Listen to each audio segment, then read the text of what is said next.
I want you to imagine a night. It's cold, the wind is howling, just a deep, biting chill in the air.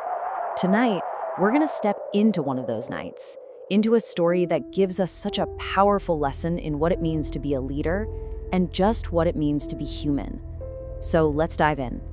Picture this. The city of Medina is dark. It's silent.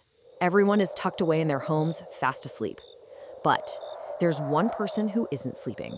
One person is walking the streets, watching over his city. And that person is Umar ibn Khattab. And this is what's so incredible about him. You really have two sides of this leader. On the one hand, you've got Umar the Strong. I mean, a name that could literally make entire armies tremble. But then, for his own people, he had the heart of a shepherd, a heart that was even more gentle and caring than a father's. You see, he had this habit, this routine, that was so important to him.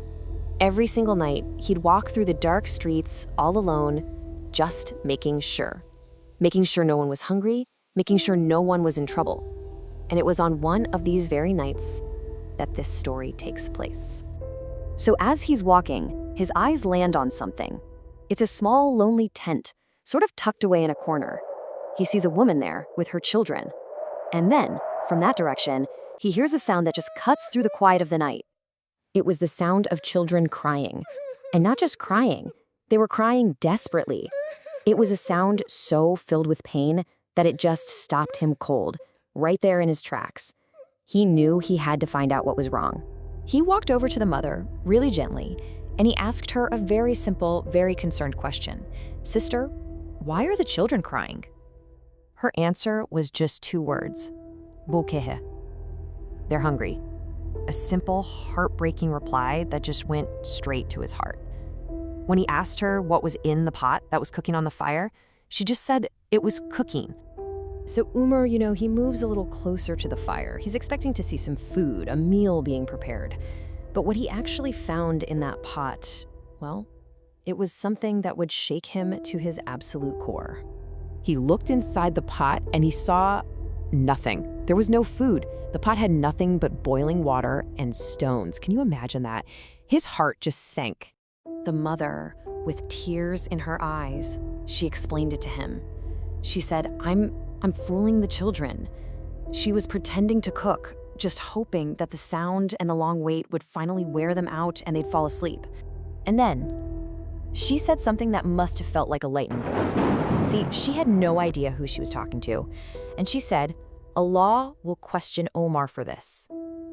In that single moment, the entire crushing weight of his responsibility as a leader just landed right on his shoulders. Tears just started streaming down Umar's face. He immediately turned and rushed away. But he wasn't running away from the problem, he was running towards the solution. He understood. A leader's burden is his and his alone to carry. So he went straight to the state treasury, the Beit al-Mal, and he didn't send a servant, he didn't delegate. He, himself, grabbed a heavy sack of flour and hoisted it onto his own back to carry it back to that family. Now, on the way, another man saw him struggling and offered to carry the heavy sack for him. Umar's reply was just so profound. He asked the man, "Will you carry my burden for me on the day of judgment?" You see, to him, this wasn't just a bag of flour. This was his personal accountability to God. He carried that weight all the way back to that little tent. But his job wasn't just to deliver the food. The service he was about to perform, that's what was truly going to soothe their souls. I mean, just think about this. The leader of an entire state, he knelt down on the ground and personally lit the fire, blowing into the embers. They said the smoke billowed through his beard as he worked, and he cooked that meal for that family with his own two hands. And what happened next was just a beautiful transformation. He fed the children himself, and slowly their crying turned into laughter. With their bellies full, feeling safe, that joy turned into drowsiness, and one by one, they drifted off into a peaceful sleep. But Omar didn't leave. Even after the children had eaten and finally fallen quiet, he stood at a distance, just watching them. He waited right there until he was absolutely certain they were comfortable and sound asleep. Later, he explained why he stayed, and his words were so simple and so beautiful. He said, I came here seeing them crying. I wanted to see them laughing before I left. For him, the duty wasn't complete until he had personally replaced their tears with joy. You know, this is so much more than just a moving story. It's a masterclass in what true leadership really is. It shows you that leadership isn't a title you hold, it's a burden you carry. It's shown through your actions, it's felt through your empathy, and it's proven by your willingness to serve. And that really brings us to the final big question that this story leaves us with. When it's all said and done, for each and every one of us, what is it that we're ultimately going to be asked about?